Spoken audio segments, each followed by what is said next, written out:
just wanna. Can you see myself? Can you see myself? Can you see myself?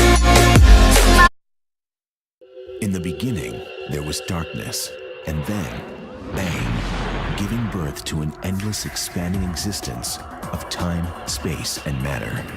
Now see further than we've ever imagined, beyond the limits of our existence, in a place we call the universe.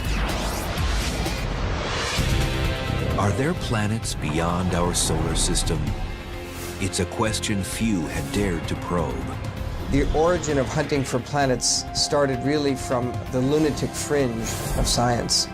Now hundreds of these exotic worlds have been found. Could any of them be home to alien life? Right now, the sort of planets we're discovering are kind of monsters. You would be incinerated immediately before you had a chance to really sort of groove on your surroundings. But some planets hold more promise. I'm so excited about Gliese 436, I'm almost jumping out of my clothes. Could we be on the verge of finding another Earth? We still don't know whether our Earth is a commonly occurring planet or a 1 in a billion freak. Cutting-edge science, strange worlds, and wild weather as we travel the universe in search of alien planets.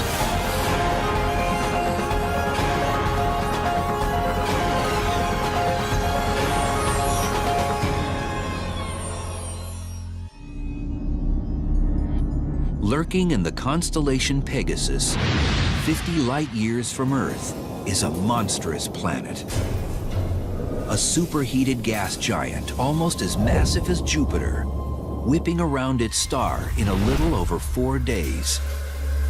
It's called 51 Pegasi b, and in 1995, it became the first planet detected orbiting an alien sun. It was a landmark discovery, but just a stepping stone on an even greater quest to find a planet that looks more like our own. The ultimate but elusive goal for astronomers is to find another Earth. What we're after is the appreciation of where our Earth fits in the grand context of our universe, and we'd love to be able to find other Earths. But Earths are so undetectable, little chunks of rock that don't emit much light. How common might Earth-like planets be in the universe? Even if only 1% of all stars were circled by a planet like our own, that would still mean there are billions of other Earths waiting to be discovered. We are almost sure that rocky Earth-like planets exist in abundance out there. But how Earth-like? There are still open questions about the uniqueness of our Earth. And we don't know whether our Earth is unusual or not. It's an extremely profound and, I think, disturbing question. In the realm of alien planets, there's a wide range of imaginable worlds. We might find ocean worlds, completely covered in water, frigid ice planets, Mars-like worlds, but perhaps with thick atmospheres, fed by massive active volcanoes, and even planets with 2 suns in their skies. There may be planets that humans would find hospitable, and others on which humans wouldn't dare tread, that could still be home to other types of creatures.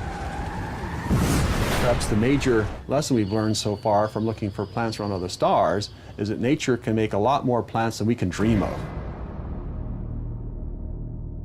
Finding just one other truly Earth-like planet would hint that Earths are common in the universe. And if Earths are common, then perhaps life too is widespread. But of the over 200 alien planets detected so far, most of them seem utterly hostile to life as we know it. So far, we've found sort of 3 kinds of worlds. One kind are the planets that are really close to the star that they orbit, and they're totally baked to death. Then there are the ones that are quite far away, and they're pretty cold. And then there are the ones in the highly eccentric orbits, which sometimes get close to the star and sometimes far away. So they're alternately very hot and cold. So far, we definitely haven't found any worlds with jungles and forests. Indeed, we haven't found any worlds that are square smack in the habitable zone where there's liquid water on the surface and other nice conditions. Our frame of reference for what we consider to be a nice planet is this one. We like it quite a bit. We've got breathable air, it's a pleasant temperature, and there's water. And even in our own solar system, we don't see a lot of planets like that. And right now, the sort of planets we're discovering are kind of monsters. In other words, they're extremes.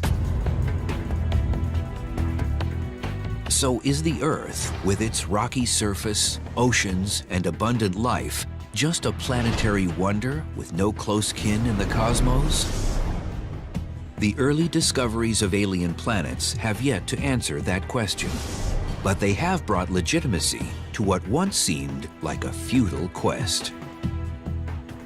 While many believed there had to be other worlds out there in the vastness of the universe, locating them was widely considered beyond the reach of modern science. Only a few decades ago, an astronomer hunting for these so-called extrasolar planets was taken about as seriously as someone searching for UFOs. The search for planets as it started in the 1980s and 1990s was considered off of the beaten track of standard science. In the early 80s, astronomer Jeff Marcy's career was going nowhere. His research into the magnetic fields of stars had reached a dead end, and he was beginning to question his own abilities as a scientist. When I first began thinking about looking for planets, it was in a time in my career when I thought it was over. I thought there was no hope for me as a scientist, and I thought the best shot I had going out in flames was to try an experiment that everybody thought would never work, namely looking for planets around other stars. And most people thought we would never find any planets. Before Jeff Marcy, his collaborator Paul Butler, and a handful of pioneering astronomers around the globe could begin the search for alien planets, they had to first perfect methods for finding them. Stars are easy to locate using conventional telescopes, but to find a planet takes some ingenuity and patience. Unlike the stars they orbit, planets are small and emit very little light. Even the giant of our solar system, Jupiter, is 1,000 times less massive than the Sun and 10 billion times fainter. A huge difficulty in taking a picture of a planet around a star is that the planet is extremely, extremely faint compared to the star. The star is so bright, it almost completely obscures the much, much dimmer planet. Blinded by starlight, planet hunters realized that even if they couldn't see a planet directly, they should still be able to detect its gravitational effect on the star it orbits. A star with no planets should drift smoothly through the sky, while one with planets should exhibit a telltale gravitational wobble. We often say that planets orbit the sun or other stars, but that's not exactly true. The planets and the stars orbit their common center of mass or center of gravity. And this center of mass isn't halfway between them. Just like on a seesaw, the more massive object must be closer to the center of mass to bring balance to the system. So consider the Sun and Jupiter. The Sun is about 1,000 times more massive than Jupiter. So the Sun is here, the fulcrum or balancing point is there, and Jupiter is way out here 1,000 times farther away. In space, this means that planets trace out large orbits around the center of mass, while stars make much smaller but still detectable orbits. Here's a hypothetical planet orbiting a star. In fact, they're orbiting their common center of mass. So the planet moves in a relatively large orbit, but the star also moves, but in a much smaller orbit.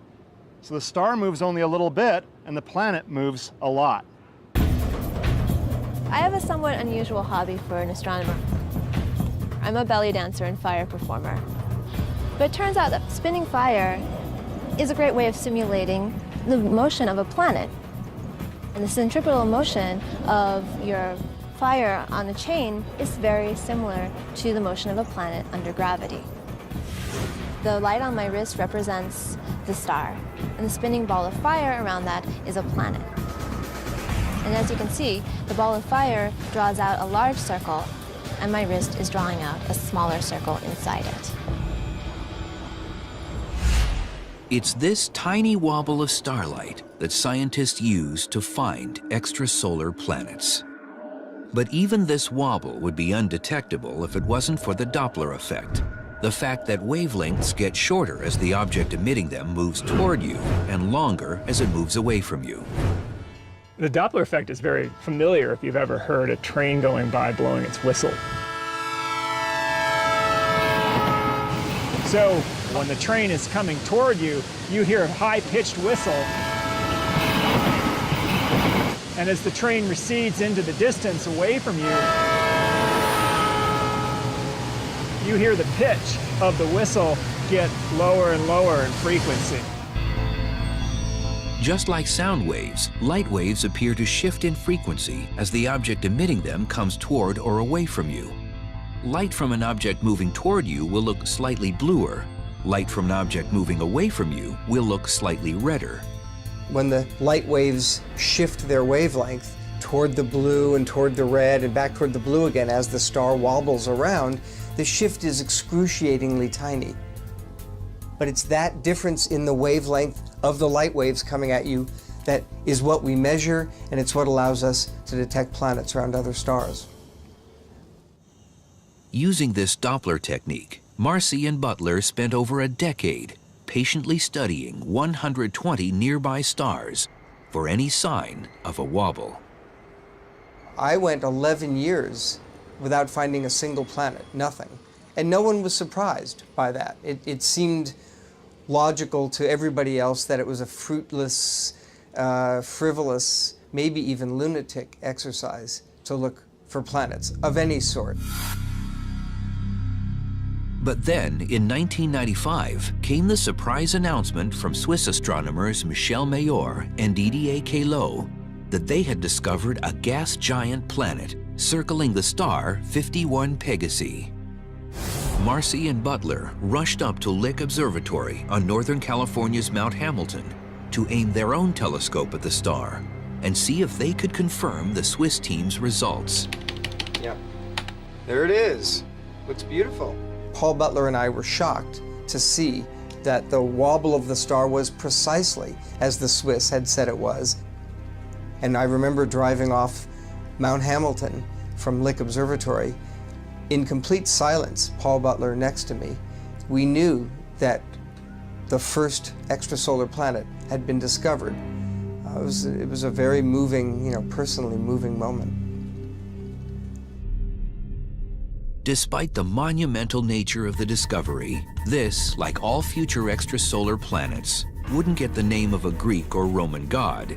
It would take the astronomical catalog name of its parent star, 51 Pegasi, and add to it a lowercase b. In this standard nomenclature, if a second planet was found around the same star, it would get a lowercase c, and so on through the alphabet.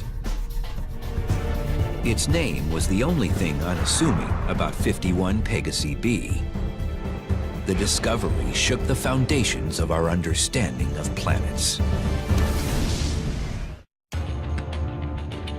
In 1995, astrophysicist Alan Boss was asked to review a paper announcing the discovery by two Swiss astronomers of the first planet orbiting an alien sun. Reviewing this paper caused me a fair number of sleepless nights because it was pretty stunning what they had found. Stunning because the Swiss claimed to have found a Jupiter-like planet. But where Jupiter orbits the sun in 12 years, this planet zipped around its star in only 4 days. And that also meant that the planet had to be much, much closer to its central star, roughly 100 times closer than Jupiter is. And that just was hard to understand. Jupiter orbits the sun at a comfortable distance of around 500 million miles. 51 Pegasi b is more like 5 million miles from its star. If it were dropped into our own solar system, this alien planet would orbit much closer to the Sun than Mercury, our innermost planet. Being so close to the star means that the planet is being literally fried. The radiation from the star is incredible compared to what we experience here on Earth, relatively far from our Sun. So this was a completely unexpected discovery. It was a planet that could not have formed there. Astronomers knew it didn't belong there. In the same way that if we found a giant redwood in the middle of Central Park, we would know that it didn't belong there. You'd have to ask yourself, how did it get there? And that's what astronomers were asking themselves about these giant planets that they were finding. 51 Pegasi b wasn't just a freak of nature. It was the first of dozens of so-called roasters or hot Jupiters to be discovered in seemingly impossible close-in orbits. Impossible because the accepted theory for how gas planets form suggests that rock and ice in a disk surrounding a young star coalesces into a solid core that then accretes gas, growing larger and larger until it has cleared out all the planet-forming material in its area. This process can only occur at a distance far enough from the star where it's cold enough for ice to exist. You can't form something that massive that close into its star. It needs to form past the snow line where ice can form. And in our solar system, that's about where Jupiter is, about 5 times further out from the Sun than the Earth.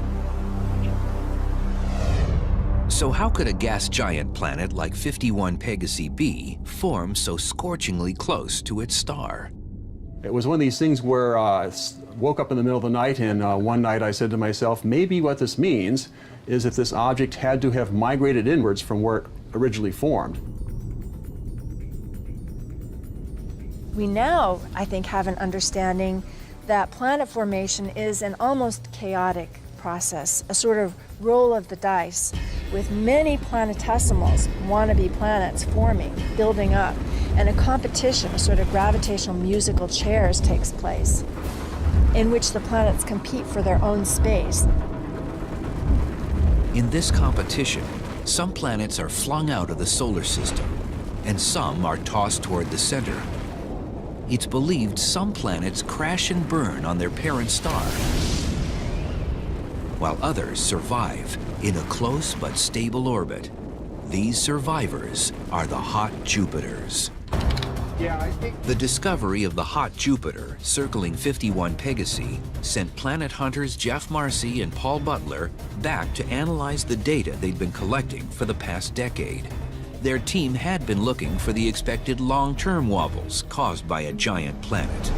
We ourselves suddenly realized we should analyze our data in a slightly different way, look for the shorter period planets, not just planets that take a long time to go around their star, and that led us to discover within existing data all of these planets that had been buried there for years. I remember the day like it was yesterday, December 30th, 1995. And at 8 a.m. the phone rings. I pick it up, it's Paul Butler, my ace collaborator for 20 years now. And Paul just said, Jeff, come over here. So of course I immediately got in my car. I drove right to this very office right here where I'm sitting now in Campbell Hall at UC Berkeley. And he showed me his computer screen, and there on that screen was the unmistakable graph of the wobble of the star 70 Virginis, going up and down the star, wobbling to and fro, exactly as we had imagined a planet signature would look in our data. So that was the moment, with both of our eyes open this wide, that we knew we had discovered our first planet, the second planet ever discovered. 70 Virginis b is 59 light-years from Earth in the constellation Virgo. With a mass at least 7 times larger than Jupiter, this world immediately claimed the title as the planetary heavyweight of the known universe.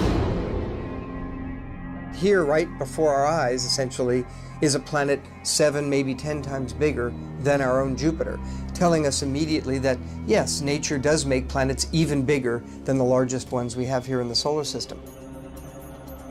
Rather than a hot Jupiter, this planet was the first of a new class of alien worlds called eccentric giants, because of their eccentric or elongated orbits. 70 Virginis b swings out as far as 63 million miles from its star and passes as close as 27 million miles. The frightening aspect of the planet around 70 Virginis is that we all grew up in kindergarten learning that planets go around the sun in nearly circular orbits. So what in the world is a planet doing going around its star in one of these elongated, wacky orbits? Already, the first 2 planets discovered around alien suns were challenging our view of how planets should behave. Further discoveries over the next decade would show that eccentric orbits are common in the universe, while the circular orbits of our solar system seem to be rare.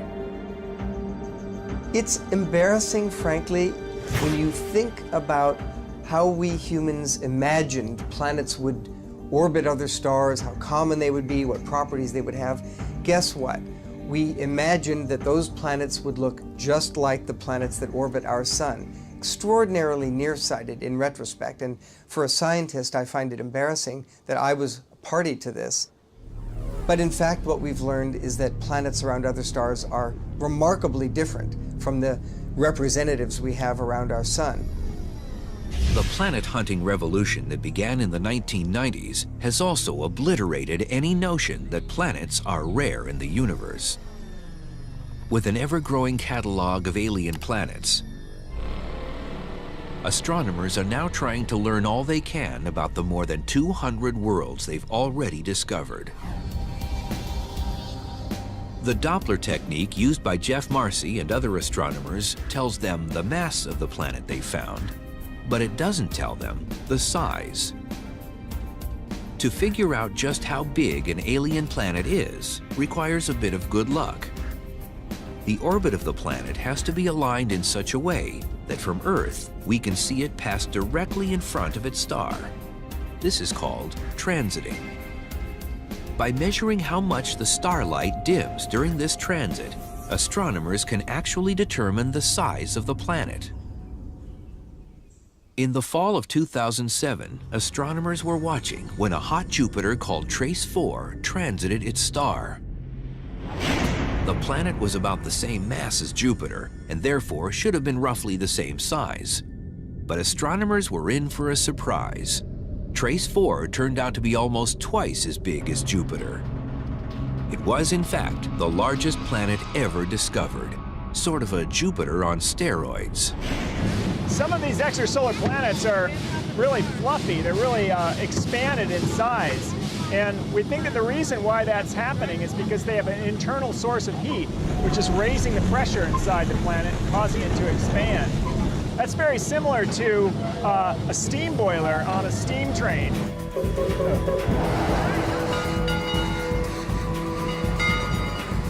In a steam boiler, you have water, which is being heated by a heat source. That water is turning to steam. The pressure is increasing, and that's causing the piston of the boiler to move out, to expand.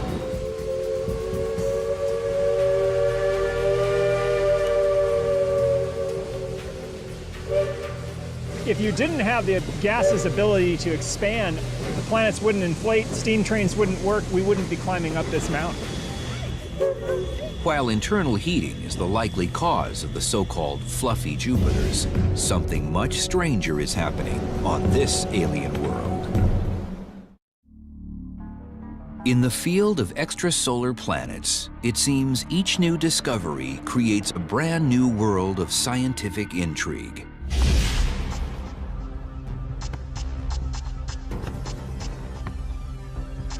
At the University of Arizona, planetary scientist Adam Showman ponders the weather on other planets.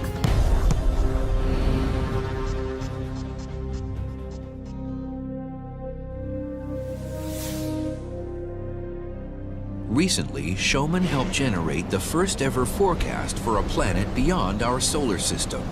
And what he found was weather truly befitting an alien world. We think that the winds are probably about 6,000 miles per hour, possibly even more. This is huge compared to the wind speed on any planet in our solar system. This is HD 189733b. It's a hot Jupiter, more than 60 light years from Earth, that races around its sun-like star in a little over 2 days, at a distance of only 3 million miles. How is it possible to divine the weather on a planet 370 trillion miles away? First, you have to take the planet's temperature. Scientists knew that since the planet orbits so close to its star, it would be tidally locked, a gravitational effect that would cause it to show the same face to the star at all times. One side would always be bathed in the burning hot light of the alien sun, while the other would be cloaked in perpetual darkness. If there was no wind on these planets, then that would mean that the day side would then be very, very hot, and the night side would be very, very cold. In the spring of 2007, scientists used the Spitzer Space Telescope, which sees in infrared wavelengths associated with heat, to generate a crude map of the temperature on both the day and night side of the planet. You are actually looking at the first map of any kind made of an alien world. What the map shows is that the day side of the planet is roasting at an otherworldly 1,500 degrees Fahrenheit. No surprise, given how close the planet orbits to its star. What was surprising was how hot the night side of the planet turned out to be. Despite being in total darkness, it swelters at around 1,000 degrees. Clearly, something was distributing heat throughout the planet's atmosphere, carrying thermal energy from the day side clear around the other side of the planet. From his knowledge of weather in our own solar system, Showman knew what the culprit was. He ran the numbers, and that's when he figured out that this alien world had jet streams of unprecedented magnitude. Their 6,000 mile per hour winds dwarf anything in our own solar system. Earth actually has the slowest speeds of any planet in our solar system, with a typical speed of about 20 miles per hour. The gas giants in our solar system actually have somewhat faster winds than the Earth, simply because there's no surface to have friction to slow down the winds. On Jupiter and Saturn, for example, the winds are a few hundred miles per hour. So they're still about almost a factor of 10 lower than on these hot Jupiters. The weather on hot Jupiters may be extreme, but the forecast for another class of alien planets, the eccentric giants, is tailor-made for a disaster movie. This is HD 80606b, a gas giant planet located roughly 200 light years from Earth, orbiting a star in the constellation Ursa Major. A year on this bizarre world lasts 111 days, and it has the most eccentric orbit of any known planet. With its nearly circular orbit, Earth's distance from the Sun changes relatively little throughout the year, varying by only about 4 million miles. But during its year, HD 80606b comes as close as 3 million miles to its Sun, and as far as 78 million, a difference of 75 million miles. This crazy orbit leads to completely crazy weather. The planet heats up by hundreds and hundreds of degrees in a matter of a few hours, and that drives just absolutely tremendous storms. As the planet swings in close to its star, the alien sun looms ever larger in the sky.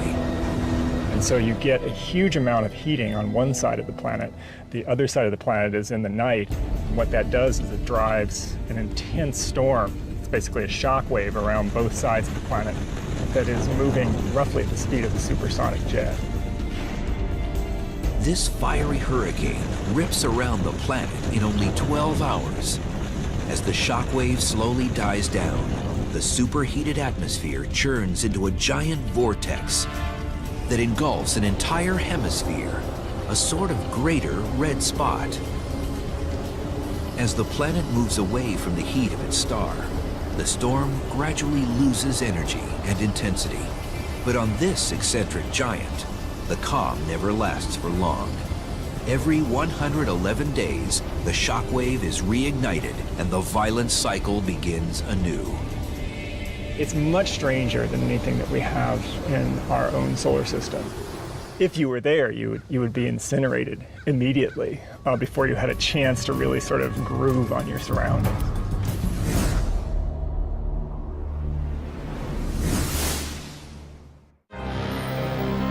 The universe seems adept at creating strange worlds, even in the most unlikely of places. This is a pulsar, a rapidly spinning variety of an exotic stellar object called a neutron star.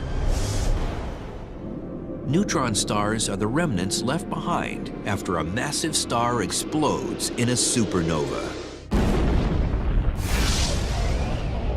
No one expected to find planets circling in such a treacherous cosmic neighborhood. Never in my wildest dreams did I think we would ever find planets orbiting a neutron star, a pulsar. I mean, after all, neutron stars are formed as a result of supernova explosions where the star just blows up. So certainly any planets that might have been there to begin with would have been blown away.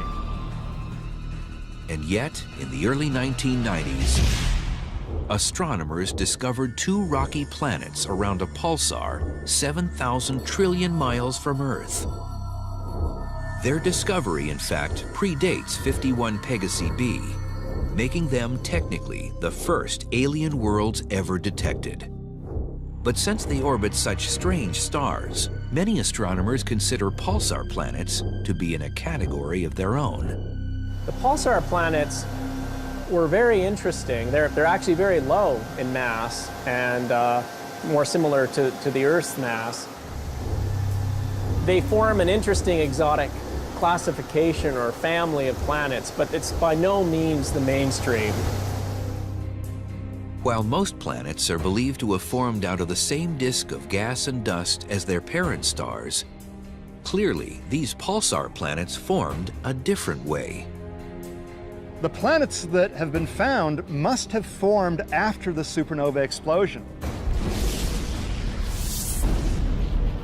And that's really bizarre because we would think that all of the material was blown away, but apparently some of that debris must have somehow been in a disk, and parts of that disk coalesced into planets. But that's extremely surprising. I don't know that anyone really understands that process yet. Although the pulsar planets are believed to have rocky surfaces, it's unlikely they would be a platform for life, and any visit by humans would be short-lived. As the pulsar rotates, it emits well-focused beams of charged particles from its poles, creating a rotating spotlight of horrific radiation. Standing on a pulsar planet would be a very dangerous proposition.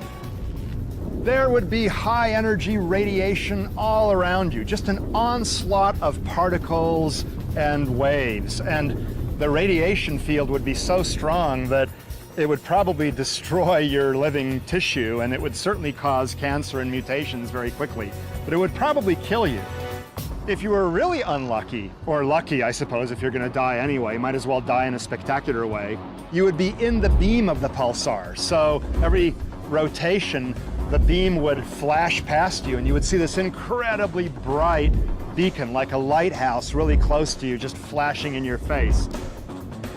It would not be a very hospitable environment, no way. While the pulsar planets might not be nice places to visit, they have taught us something fundamental about planet formation in the universe. These planets, weird planets around a neutron star, have taught us that planetary formation appears to be relatively easy. Gravity appears to like to pull stuff together when there's enough stuff in a given region. If nature is so good at making planets, even under difficult circumstances, then the odds are fairly high that the universe is full of planets, and that somewhere out there in the cosmos, other Earths are waiting to be discovered. But if that's the case, then where are the Earths? Why haven't we found them yet? The first planets that were found in the late 1990s were massive planets, 300 times the mass of our Earth. And it's really not a surprise that we found the most massive ones first. Like the giant redwood trees behind me, they were the easiest to see from the enormous distances that we were looking. So when we find stars where we say, there's just one single massive planet, one giant redwood, that's almost certain to not be true. There's almost certainly a forest of planets and asteroids and comets also orbiting that star. As astronomers continue to scrutinize alien solar systems, they are edging ever closer to finding Earth-like planets. This is Gliese 436b. It's a world roughly 20 times the mass of Earth, similar in mass and size to Neptune. It orbits a star 30 light-years away in the constellation Leo. I'm so excited about Gliese 436, I'm almost jumping out of my clothes. It's the most important discovery since 51 Pegasi, maybe even more important. What has Jeff Marcy so excited is that this planet was found to have a density of 2.1 grams per cubic centimeter. What does that mean? It's a spectacular number because every school child knows that the density of water is 1 gram per cubic centimeter. And we also know that rocks that you pick up on the street, the density of our Earth, for example, as a rock, is about 5 grams per cubic centimeter. And therefore this planet, around 436, is composed of a mixture of rock and water.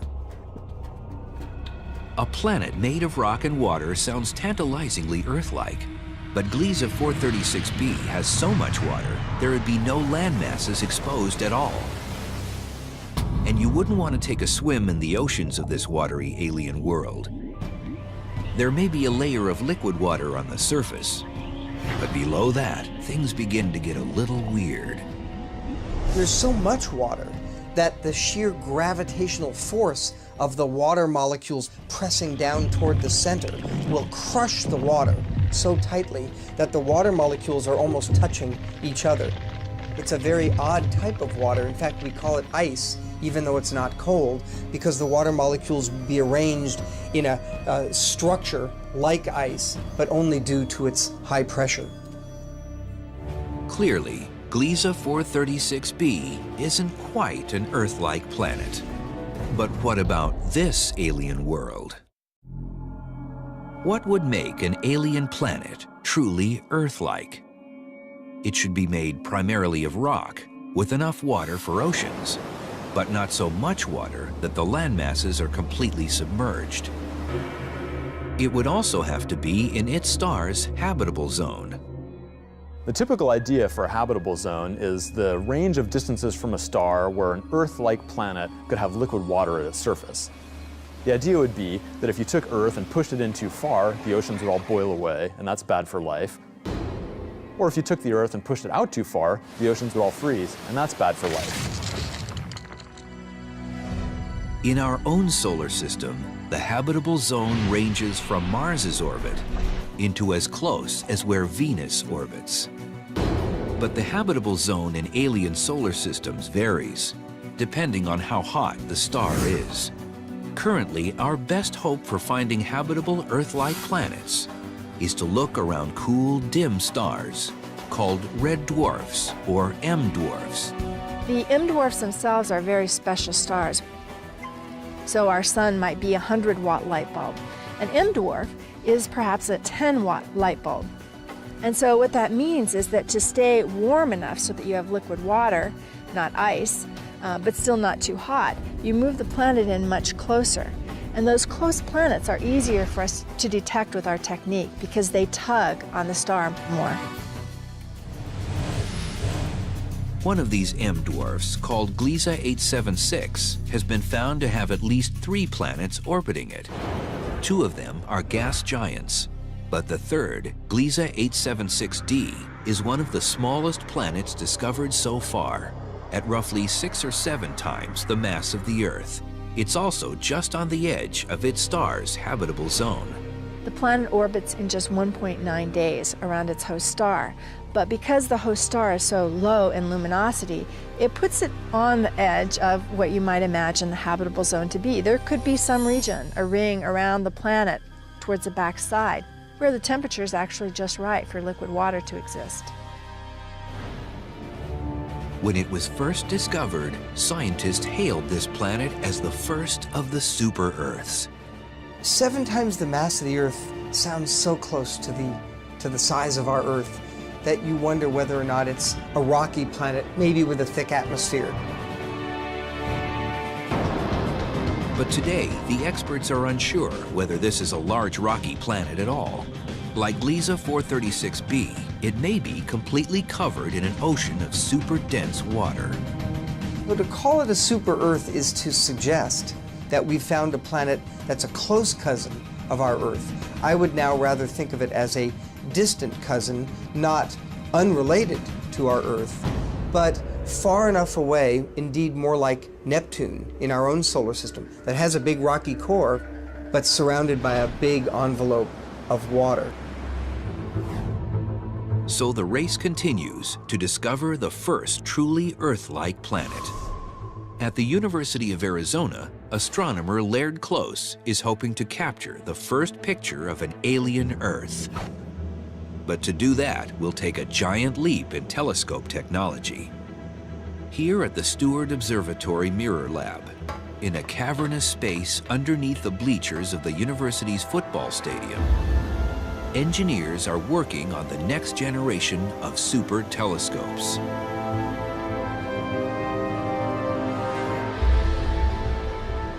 This is the largest mirror that's ever been made. This mirror is 8.4 meters across, but it's just 1/7 of the size that's needed for the giant Magellan telescope.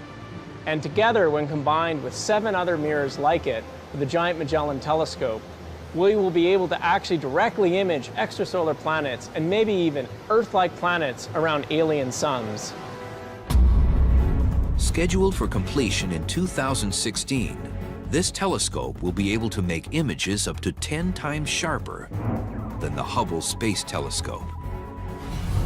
NASA and the European Space Agency are also developing several missions that will use space-based telescopes to search the stars for our planetary kin. This will be incredibly exciting for humankind to know whether or not around those little points of light that we see in the night sky, whether there's Earth-like planets tied in orbit around those stars.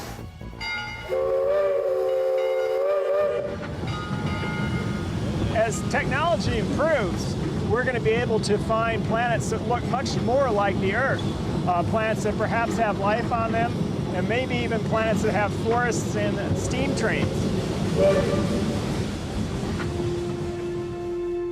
The astronomers who have dedicated their lives to this quest all believe it's only a matter of time before we find the first truly Earth-like planet.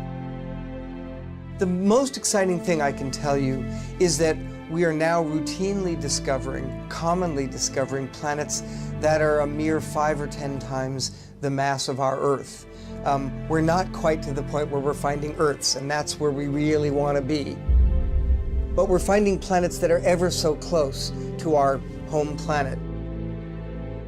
So when we actually do cross that final threshold and do find evidence that there's a habitable planet out there, this is going to be quite an epical event for humanity. People should not worry too much yet that we haven't found any Earth-like planets because... So far, we've found sort of 3 kinds of worlds. One kind are the planets that are really close to the star that they orbit, and they're totally baked to death. Then there are the ones that are quite far away, and they're pretty cold. And then there are the ones in the highly eccentric orbits, which sometimes get close to the star and sometimes far away. So they're alternately very hot and cold. So far, we definitely haven't found any worlds with jungles and forests. Indeed, we haven't found any worlds that are square smack in the habitable zone where there's liquid water on the surface and other nice conditions. Our frame of reference for what we consider to be a nice planet is this one. We like it quite a bit. We've got breathable air, it's a pleasant temperature, and there's water. And even in our own solar system, we don't see a lot of planets like that. And right now, the sort of planets we're discovering are kind of monsters. In other words, they're extremes. So is the Earth, with its rocky surface, oceans, and abundant life, just a planetary wonder with no close kin in the cosmos? The early discoveries of alien planets have yet to answer that question, but they have brought legitimacy to what once seemed like a futile quest. While many believe there Can you see myself? Can you see myself? Can you see myself? In the beginning, there was darkness, and then, bang, giving birth to an endless expanding existence of time, space, and matter. Now see further than we've ever imagined, beyond the limits of our existence, in a place we call the universe. Are there planets beyond our solar system? It's a question few had dared to probe. The origin of hunting for planets started really from the lunatic fringe of science. Now hundreds of these exotic worlds have been found. Could any of them be home to alien life? Right now, the sort of planets we're discovering are kind of monsters. You would be incinerated immediately before you had a chance to really sort of groove on your surroundings. But some planets hold more promise. I'm so excited about Gliese 436, I'm almost jumping out of my clothes. Could we be on the verge of finding another Earth? We still don't know whether our Earth is a commonly occurring planet or a 1 in a billion freak. Cutting-edge science, strange worlds, and wild weather as we travel the universe in search of alien planets. Planets exist in abundance out there, but how Earth-like? There are still open questions about the uniqueness of our Earth, and we don't know whether our Earth is unusual or not. It's an extremely profound and, I think, disturbing question. In the realm of alien planets, there's a wide range of imaginable worlds. We might find ocean worlds, completely covered in water, frigid ice planets, Mars-like worlds, but perhaps with thick atmospheres, fed by massive active volcanoes, and even planets with 2 suns in their skies. There may be planets that humans would find hospitable, and others on which humans wouldn't dare tread, that could still be home to other types of creatures. Perhaps the major lesson we've learned so far from looking for planets around other stars is that nature can make a lot more planets than we can dream of. Finding just one other truly Earth-like planet would hint that Earths are common in the universe. And if Earths are common, then perhaps life too is widespread. But of the over 200 alien planets detected so far, most of them seem utterly hostile to life as we know it.